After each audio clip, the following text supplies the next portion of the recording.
Hai, 1000 hari pertama menuju PhD. Hari ini ada beberapa hal yang ingin saya sampaikan ke teman-teman sekalian. Kalau kemarin kita sudah discuss terkait dengan signifikansi secara statistik, secara praktis, maupun juga ada istilah marginally signifikan. Nah, teman-teman tentu ketika melakukan sebuah penelitian, harapannya hasil penelitian kita bisa signifikan ya. Harapannya seperti itu. Pun ketika tidak signifikan secara statistik, itu juga bukan sebuah kegagalan selama metodologi yang dilakukan memang betul. Apapun hasilnya, itu tetap hasil sebuah penelitian dan itu menjadi sebuah kebenaran ketika memang dilakukan dengan tepat, metodologi yang tepat. Teman-teman tentu mostly kalian sering menemukan hasil yang seperti ini gitu ya. Jadi ketika nilai confident interval 95% misalkan, kemudian nilai p-value-nya mereka saling mendukung ya. Nilai p-value misalkan kita tentukan alfanya 5%, kemudian 95% confident interval. Nah, jika confident interval tidak mencakup nilai 1, artinya misalkan seperti contoh berikut, confident intervalnya dari sekian sampai ke sekian, di mana tidak melompati angka 1, itu artinya signifikan secara statistik.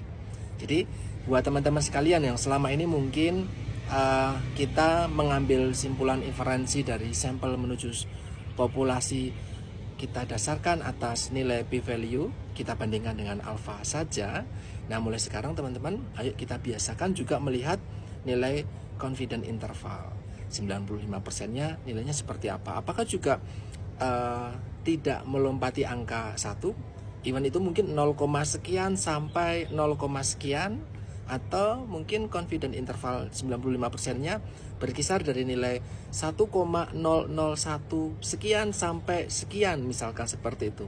Means mereka tidak melompati angka 1, itu artinya signifikan secara statistik.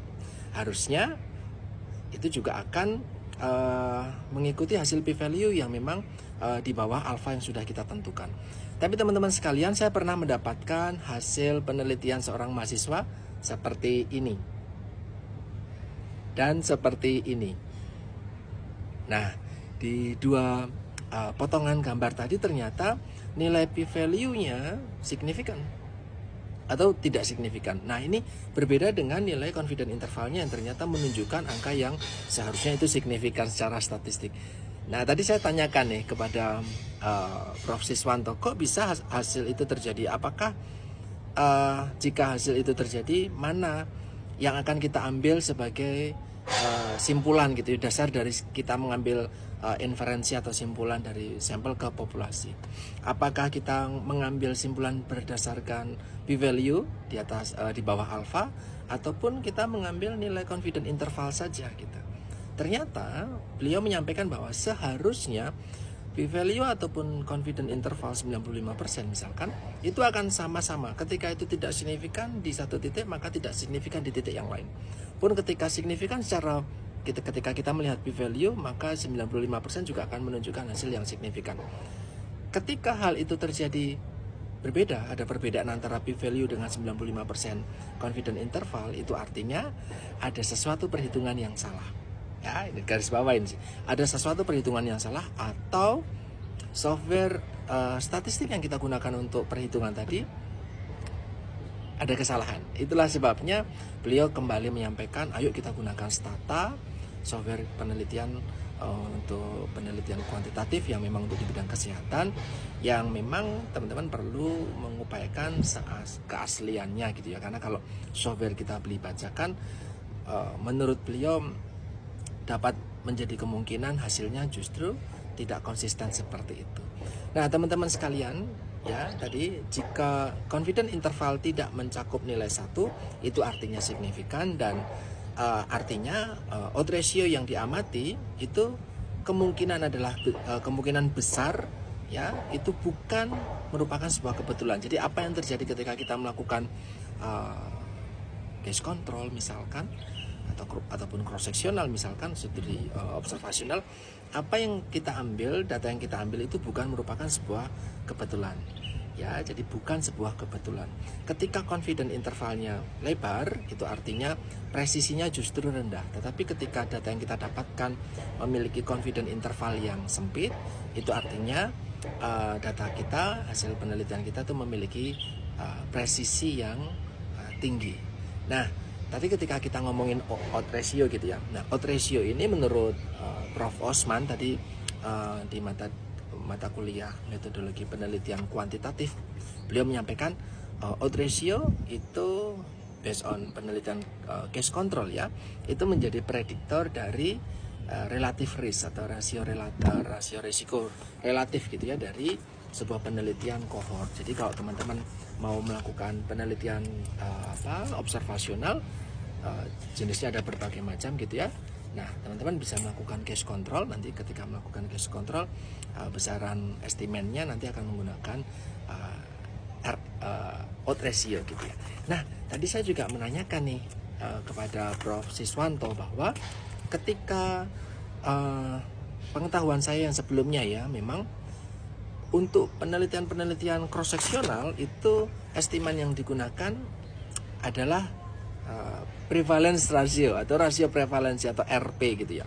Kemudian case control itu menggunakan odds ratio, kemudian kalau cohort menggunakan ataupun prospective study uji trial gitu itu menggunakan RR rasio relatif gitu. Tetapi beliau menyampaikan bahwa baik cross sectional ataupun case control itu menggunakannya adalah odds ratio. Nah, ini jadi sedikit berbeda dengan apa yang mungkin pernah saya pelajari, bahkan mungkin saya sampaikan di teman-teman mahasiswa kemarin ketika saya membimbing mereka, bahwa cross sectional ya, ketika sebuah penelitian baik exposure ataupun outcomes dari kejadian sesuatu itu diukur pada tempat atau waktu yang sama, itu ternyata estiman yang digunakan adalah odds ratio. Ya, odds ratio. Kok bukan PR? Bukan prevalence ratio, kok bukan rasio prevalensi.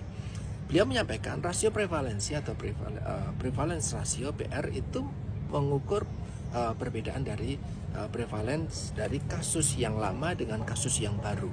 Itu akan lebih cocok ketika penelitian cross sectional yang dilakukan adalah bersifat panel study.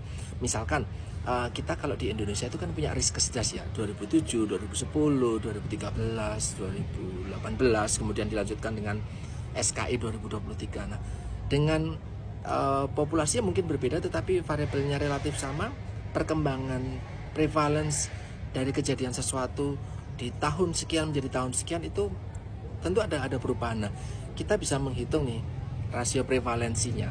Tetapi ketika kita melakukan studi cross sectional misalkan dalam satu kali pengambilan data saja, hanya untuk penelitian kita saja, maka akan lebih baik, akan lebih tepat menggunakan odds ratio gitu ya. Jadi ini juga akan mengubah cara berpikir saya ke depannya, bahwa rasio prevalensi memang untuk cross sectional, tetapi tidak semua bentuk cross sectional. Mostly ketika mahasiswa melakukan penelitian untuk skripsi misalkan, atau pengambilan data awal misalkan, tentu tidak akan mengambil setelah sekian lama waktu gitu, seperti risk kesedas itu kan 5 tahun sekali, maka akan lebih tepat menggunakan odds ratio.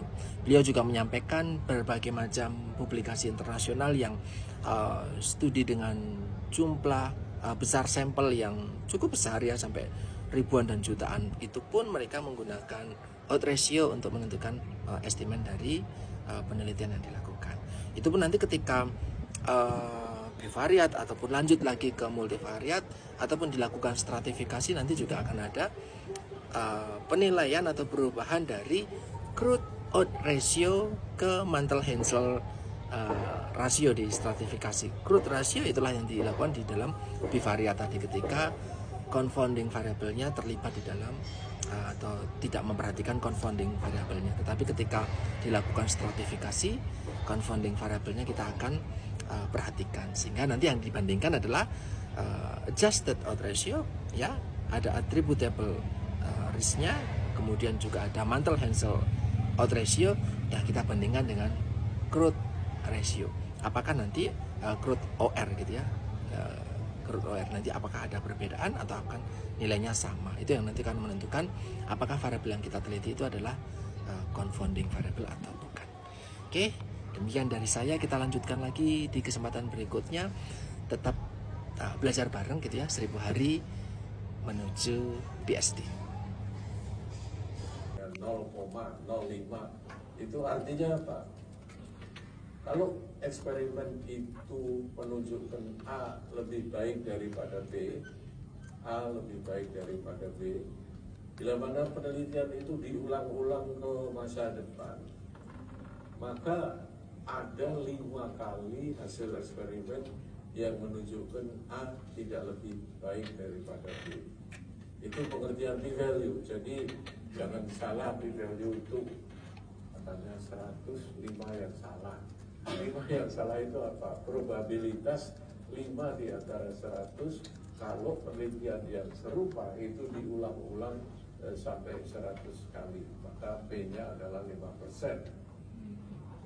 Sedangkan confidence interval itu sama konsepnya, karena ini merupakan probabilitas mengambil keputusan bahwa kalau penelitian saya ulang-ulang sampai 100 kali, maka hasil estimator kita yang ada di dalam range confidence interval itu 95 kali, yang tidak ada di dalam range estimator kita ada 5 kali. Ini terjemahan 95% confidence interval. Untuk proporsi nilainya beda, dan ini untuk relative risk kita gunakan juga formula distribusi normal di sini. Dan kalau demikian kita bisa melihat konsistensi hasil itu apabila studi prospektif atau cross seksional persyaratannya NI/PI kalikan 1 minus PI itu lebih besar dari 5.